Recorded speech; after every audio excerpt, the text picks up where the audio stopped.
दर्शकों, जम्मू के अंदर इस समय त्योहारों का सीजन जो है वो बस आने ही वाला है। रक्षाबंधन से त्योहार शुरू होते हैं तो जन्माष्टमी और 15 अगस्त तक कहीं ना कहीं त्योहारों के रंग में जम्मू जो है वो रंगा होता है। लेकिन इस बीच एक खौफ का माहौल भी जम्मू के अंदर है। आपको बता दें कि पतंगबाजी जो कि उत्तर भारत के अधिकतर राज्यों में होती है, जम्मू कश्मीर में भी और जम्मू के अंदर विशेष तौर पर पतंगबाजी काफी ज्यादा लोग पसंद करते हैं। लेकिन गट्टू डोर, जो आप अब इस शब्द से काफी ज्यादा परिचित होंगे, गट्टू डोर एक ऐसी डोर है जो सिर्फ पतंगों को उड़ाती नहीं, आप ये भी कह सकते हैं कि बंदे भी उड़ा देती है। क्योंकि अगर ये गले में फंस गई तो आपकी जान जो है वो जोखिम में है, कुछ भी हो सकता है। और ऐसे में बहुत सारे इंसिडेंट हाल के दिनों में हुए हैं। गट्टू डोर की वजह से काफी लोगों को चोटें भी आई हैं और एक व्यक्ति ने अपनी जान भी गंवाई, और पिछले साल भी ऐसे ही हुआ था।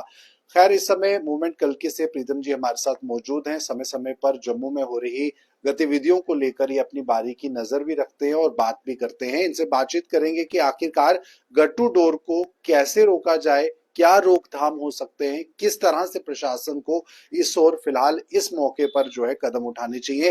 प्रीतम जी, आपका बहुत बहुत स्वागत है नवभारत में। बहुत बहुत धन्यवाद अजय जी। पहले तो आपके चैनल का और आपका, जो कि इस अहम और एक सामाजिक इशू पर आपने चिंता जताई, और जनता को यही अवेयरनेस ही बचाती है। जब वार्तालाप होती है, चर्चा जब निकलती है, तो इससे ही सोल्यूशन निकलता है। आपने जैसे फरमाया कि गट्टू की डोर जो है जानलेवा है, तो इसमें कोई शक नहीं है। ये मैं कह रहा हूँ कि ये गट्टू जो डोर का जो चलन है, लगभग कोई 6-7 साल में चालू हुआ है। इससे पहले ये इसका चलन नहीं था। इससे पहले वो देसी लोग आते थे, वो ल्यूकड़ बना के बड़े बड़े खंबे लगा के लकड़ी के, और उस पर वो मांझा लगाते थे।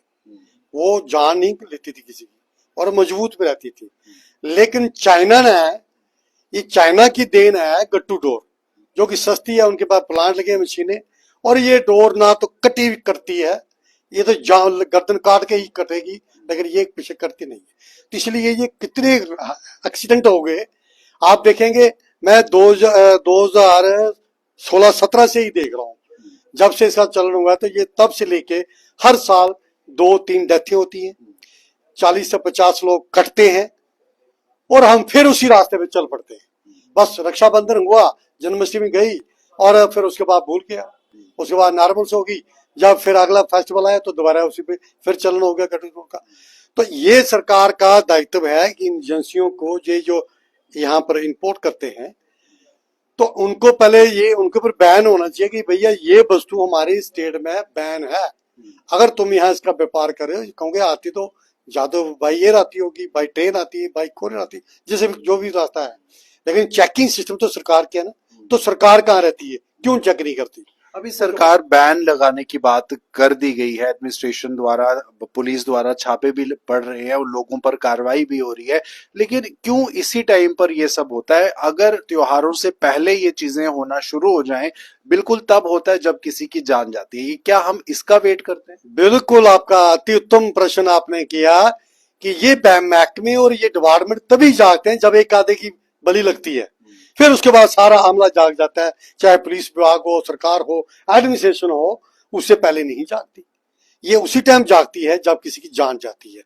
तो मेरी विनती है सरकार के भी आगे, लेकिन मैं लोगों के साथ भी, लोगों को भी ये अपील करना चाहता हूँ कि भाई लोग, आपको अपने घर के लिए रोजी रोटी चाहिए, अपने घर के लिए धन की आवश्यकता है, लेकिन वो धन कैसा है जो किसी जान लेकर आपके धन, वो आपके बच्चों का तो पालन पोषण करेगा, लेकिन किसी के बच्चे के अनाथ भी बनाएगा। आपको लगता है कि सिविक सेंस होनी जरूरी है, लोगों के बीच में ये जागरूकता होनी जरूरी है, और लोगों को पता भी है? सोशल मीडिया के माध्यम से बहुत से लोगों को ये जानकारी आजकल रहती है, हर किसी के पास मोबाइल फोन्स है, हर कोई खबरें सुनता है, देखता है। बावजूद उसके क्या लगता है लोगों में क्यों नहीं इस चीज को लेकर अवेयरनेस है या अंडरस्टैंडिंग है? देखिए, यही तो कमी है हम लोगों में। हम जो भी वारदात होती है ना, जो कोई अंतर्राष्ट्रीय घटना हो, कोई बड़ी दुर्घटना हो, तो समय से हम फिर भूल जाते हैं, फिर अनजान बन के मस्ती में मस्त हो जाते हैं। लेकिन ऐसा नहीं चाहिए, हमें अलर्ट रहना चाहिए, हमें पूरा इसके ऊपर चिंतन करना चाहिए। और अपनी औलाद, बच्चे, जिनके जुबा बच्चे घर में है, वो मानते नहीं, तो उनकी वो घर में तो रखी होती है ना, वो तो माँ बाप भी चेक कर सकते हैं कि भैया आप ये क्या ला रहे हो, मौत का सामान है, इसे मत लो घर में, और मैं पुलिस को बुलाऊंगा, अभी तेरे को अंदर करवाऊंगा। जब ऐसा एटीट्यूड पेरेंट्स का होगा तो बच्चा कभी जुर्त नहीं करेगा। बच्चा मदबुद्धि है, वो तो बाइक राइडिंग भी जबरदस्त करता है, 200-150 किलोमीटर स्पीड में गाड़ी उड़ाता है और फिर मरता भी है। पेरेंट्स का योग बहुत जरूरी है। पेरेंट्स का योगदान बहुत ज्यादा है। ऐसा कोई घर नहीं है कि जहां अकेले बच्चे हैं और माँ बाप नहीं है, और ऐसे कोई घर नहीं है जो बच्चों के लिए वो कैट खरीदने के लिए या गट्टू खरीदने के लिए पैसे नहीं देते। तो जब पैसे देते हैं तो वो ये उनको पर ये भी पता होना चाहिए ये बच्चा हमारा खरीद के क्या लाया। इसी प्रकार तो जो चिट्टा चल रहा है, चिट्टा क्यों नहीं रुक रहा है? चिट्टा जब तक सारे पेरेंट्स, सभी समाज के लोग, हर सेक्शन के लोग जब अलर्ट नहीं होंगे तो ये आएगा, बिकेगा। आपने देखा पुलिस के लोग कई बलाबस पाए गए, उनकी शाय पे बिकता है, उनकी हफ्ता वसूली होती है, उन्होंने अपने गिरोह रखे हुए हैं, लेकिन अब उनके भी बच्चे फंस रहे हैं, वो भी लोग इसमें लिप्त है, तो अब पुलिस भी सक्रिय हो गई है। तो मैं कहता चलो देर आए पर सही आए और आप बचा लीजिए समाज को, क्योंकि पुलिस का डंडा ही लोगों को डरा सकता है। वरना मैं आप जैसे आदमी समाज में चले जाएगा तो हो सकता है कोई उल्टी बदतमीजी से कोई बात करे, जब हाथापाई पे आ जाए, लेकिन पुलिस का डंडा और ये पंजा दोनों काम करते हैं। जिसके ऊपर पड़ेगा उसको दर्द भी होगी, पीड़ा भी होगी, तकलीफ भी होगी, और पुनः ऐसी घटना वो नहीं करेगा, मुझे ऐसा विश्वास है। आप बैन की बात है, पॉलिथीन बैग है, कब से कितने सालों से करोड़ों रुपया इसके लिए विभाग सरकार ने खर्च होती है, और इसके एक पार्टिकुलर विभाग भी खड़े कर रखे हैं, लेकिन पॉलिथीन फिर बिक रहा है। सरकारें कानून बनाती हैं और सब कुछ लाती हैं, लेकिन जैसे आपने प्रश्न किया कि वो समय रहते नहीं कार्रवाई करते, तभी करते हैं जब ड्रेन लेन ब्लॉक होती है, डोर गट्टू में तभी प्रतिबंध लगता है जब किसी की जान जाती है, चिट्टा तभी सक्रिय होते हैं जब कोई किसी मोहल्ले में ओवरडोज लेके मर जाता है। ये समाज की कृतियां हैं, इसको सुधारने के लिए समाज भी उतना ही भागीदार बनना चाहिए। सिविल सोसाइटीज की आप कैसे देखते हैं रोल, क्योंकि civil societies important role play करती हैं। समाज में कुछ भी ऐसा हो रहा हो जो समाज में लोगों के लिए ठीक नहीं है, ऐसे में गट्टू डोर को लेकर हर कोई परेशान जरूर है, लेकिन समाधान नहीं है अभी एडमिनिस्ट्रेशन के पास इमीडिएट जो चाहिए। क्योंकि आप सुबह जब घर से निकलते हैं, अपनी टू व्हीलर पर निकलते हैं, तो कुछ ऐसी रोकथाम के लिए सरकार भी कोई चीज मुहैया नहीं करवा पा रही है। क्या लगता है आपको, क्यों नहीं ये हो रहा? अगर ऐसा कुछ हो तो लोगों को थोड़ी राहत जरूर मिले। देखिए सरकार, मैं वही आ गया ना कि फिर के तभी उन दिनों में याद उनको आती है। और सिविल सोसाइटी जो है, आपने प्रश्न किया, सिविल सोसाइटी अवेयर है, जितना उसके पास समय है, जितना वो कर सकता है करता है। और बहुत सारी, तो आपने देखा होगा हमारे सामाजिक संगठन भी इस पर काम कर रहे हैं। पुलिस धड़ल्ले से हर एरिया में छापे मारे, 150 गट्टू, 50 गट्टू, 70 गट्टू, 40 गट्टू, और मेरे ख्याल में अभी तक 50 के करीब गिरफ्तारी भी हुई है। ऐसा नहीं कि सरकार काम नहीं कर रही, लेकिन इस पुलिस के और सरकार का वहां नहीं पहुंच सकते जहां सिविल सोसाइटी और समाज के लोग पहुंचते हैं, क्योंकि समाज के हर सेक्शन में लोग बैठे हैं।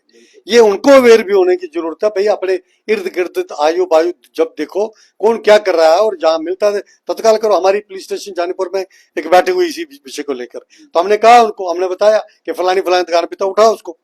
और उनको ये भी बता दें कि जहां ज्यादा पतंगे कट रही हैं, जिस छत में ज्यादा पतंगे काट रहा, थोड़ी नजर तो रहती है। तो लोगों को भी मैं आपके चैनल के माध्यम से यह कहना चाहता हूं कि आप भी नजर रखिए अपने इर्द गिर्द, जो ज्यादा दौड़ पतंगे काट रहा है, इट मीन वो गट्टू है, क्योंकि गट्टू कभी कटता ही नहीं है।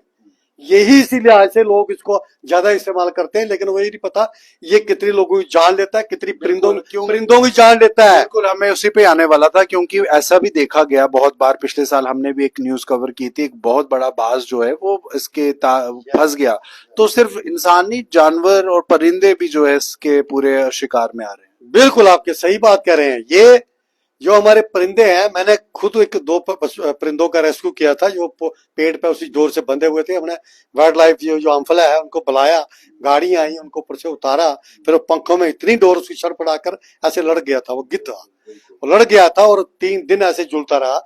और उसको छुड़वाया, उसकी कटिंग करा के, लेकिन वो जख्मी हो चुका था, एक पंख उसका कट चुका था। वो हमने वहां बचाया, लेकिन भगवान जाने उसका क्या हुआ, लेकिन वो दूसरे दिन में जाके देखा वो ठीक था।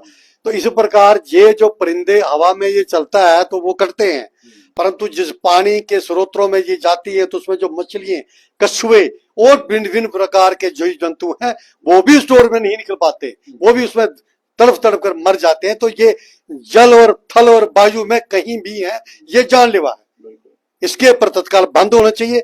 आप मिट्टी खोदिए, वहां जहां पड़ा होगा ये तब भी वो जिंदा रहता है। क्योंकि ये यहाँ सड़ता ही नहीं, डिस्पोज ही नहीं होता है। यहाँ बहुत से लोग हैं, आखिरी सवाल है, ये भी क्वेश्चन उठाते हैं कि ये हमारे कल्चर का एक हिस्सा है, पतंगबाजी या अन्य ऐसी चीजें हैं जो हमारे कल्चर का एक अहम हिस्सा है, लेकिन उसमें अगर हम ध्यान नहीं दें तो वो चीजें जो है दूसरों के लिए नुकसानदायक हो सकती हैं। इसमें लोगों की सोच समझ को कितना ज्यादा जरूरी है होना, क्योंकि आप अपने पर्व जरूर मनाएं लेकिन उससे किसी और को हानि ना हो। कष्ट ना हो, ऐसे में किसी होली दूसरे में को भी कष्ट देखा जाता है कि रंग बहुत केमिकल यूज कर लेते हैं लोग। क्या लगता है आपको कि ये समझ लोगों के अंदर कितनी बिल्कुल इंपॉर्टेंट आपने सही प्रश्न किया, क्योंकि हर फेस्टिवल जो हमारा आता है कई दूसरे लोग इसके पर प्रश्न करते हैं। हमें त्योहार बनाने चाहिए, हम सनातनी हैं और अच्छे तरीके से बनाने, लेकिन जो पुरानी परंपरा है उसी के आधार पर बनाया जाए, है? उन्हीं रंगों का इस्तेमाल हो, वही बम पटाखे जो हमारे इजी हो, जो पर्यावरण को भी खराब ना करे और हमारे हाथ में ना जले और हमारा चेहरा में ना जले। ऐसे इतने जोर के पटाखे लगाते हैं तो उससे भी कई बुजुर्ग बंदे, कोई हार्ट पेशेंट है, उसको उसको नुकसान पहुंचता है। तो ये हमारे समाज के लोगों को इस पर अवेयर होना पड़ेगा कि हम फेस्टिवल बनाएं। और पतंग, मैं मेरी समय 57-58 साल एज हो गई है, तो मैंने अपने जीवन काल में मैंने खुद भी उड़ाई है, परंतु हमारे पास तो वो सिंपल डोर होती थी, जो वो मांझा लगाने वाले आते हैं उनसे लेके आते थे। हालांकि उन्होंने भी कांच का इस्तेमाल करते थे, तो हम वो कभी यहाँ पर रबर डालते, बैंड डालते थे तो चलाते थे, लेकिन उससे मरता कोई नहीं था। वो टाइम के साथ ही वो एक दो बारिश होती, वो डिस्पोज हो जाता, खत्म हो जाता था। परंतु ये जो गट्टू है ये डिस्पोज, मेरे पास 3 साल का मैंने गट्टू, वहां जमीन मेरे पास प्लाट है थोड़ा, मैंने वहां आज की थोड़ी खुदाई करा था पौधों की, तो वो गट्टू की तार निकली वैसे ही वैसी जीवित। मतलब 3 साल के बाद भी वो जमीन में मैंने गाड़ दी थी, कहूँ कट्टर वो नहीं रहती, जलाना मैं चाहता नहीं थी, मैं दबा दी। 3 साल अभी देखा वो वैसी वैसी।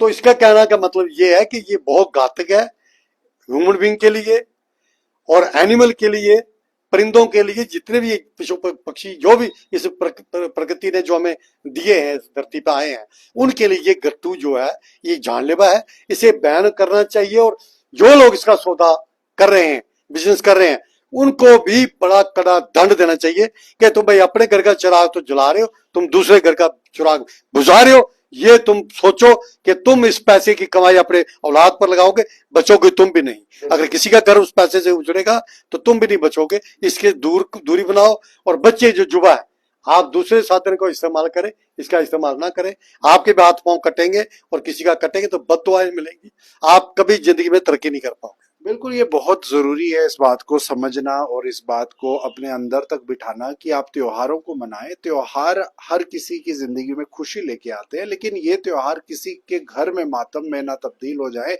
इस बात का भी ध्यान हमें रखना है, एक नागरिक के तौर पर, एक इंसान के तौर पर। और सिर्फ आम आदमी नहीं बल्कि जो हवा में उड़ते पक्षी हैं उनके बारे में भी हमें ही सोचना है। तो गट्टू डोर को लेकर जो इस समय पूरा विवाद भी बना है, और कहीं ना कहीं ये विवाद नहीं, ये एक हकीकत है जिससे हम सबको रूबरू होना होगा, क्योंकि इस पर पूरी तरह से बैन तभी लगेगा जब हम और आप पूरी तरह से जागरूक होंगे। फिलहाल ये थी खास बातचीत। इंटरव्यू को ज्यादा से ज्यादा शेयर कीजिए और अपनी राय भी जरूर कमेंट बॉक्स में साझा कीजिए। आप गट्टू डोर की बैन को लेकर क्या सोचते हैं? फिलहाल मुझे दीजिए इजाजत। नमस्कार।